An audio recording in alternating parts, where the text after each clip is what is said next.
রেকর্ডিংটা শুনে দিচ্ছি, দুদিন শনিবারের মধ্যে বসবে, যদি না বসে ফির আমরা রবিবারে কিন্তু আন্দোলন করবো, ওইটাই আমাদের কথা হইলো, ঠিক আছে।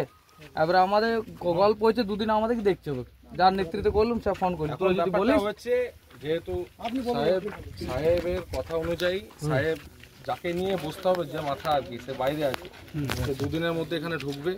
একটা লিস্ট বানানোর কথা হয়েছে, ঠিক আছে। একটা লিস্ট বানিয়ে সেটা নতুন করে আবার রিক্রুট করা হবে, ঠিক আছে। সেটা সাহেব নিজে থাকবেন এবং যিনি এখানকার প্রতিনিধি আছেন তাদেরকে নিয়ে এটা হবে। অতএব তোমাদের জন্য আজকে যেটা তোমরা আজকে করেছো সেটা বলতে গেলে তোমাদের সফলই হয়েছে। তোমাদের জন্য এটা মহলে খবর পৌঁছেছে, চিন্তাভাবনা করা হচ্ছে, দুদিন সময় চেয়েছে। তারপর যেরকমভাবে উনি ইয়ে করবেন, ডাইরেকশন দেবেন, সেই মতো কাজ হবে। সে রিক্রুটমেন্টটা আশা করি সেইভাবে হবে, আশা করা যায়। ঠিক আছে, নিশ্চয়ই তোমাদের পর্যন্ত সেই মেসেজগুলো এসেছে, ঠিক আছে।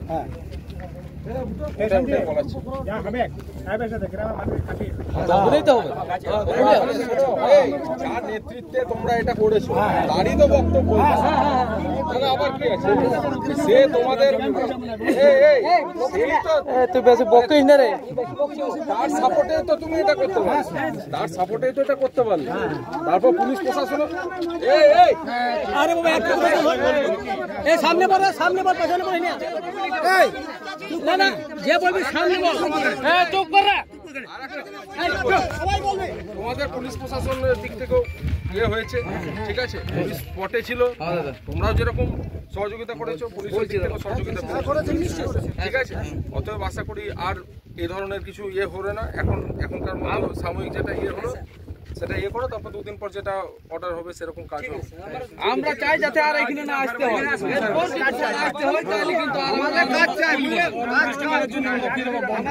আরে কাজের জন্যই তো এটা করা হচ্ছে।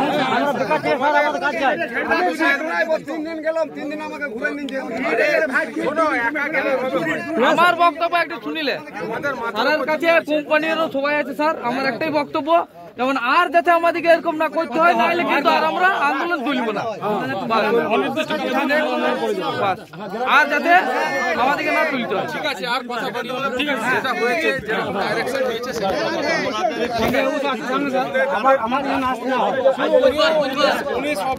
সব নয়। কথা হয়েছে যখন বলা হচ্ছে তখন আবার ইয়ে করছো কেন? উনি শুধু নয়, এনার উপরেও তো কেউ আছে, তার সাথে তো কথা হচ্ছে। আমরা যা এসছি, আবার দুদিন বাদ বলবে তোমরা যা পারবে করলাম।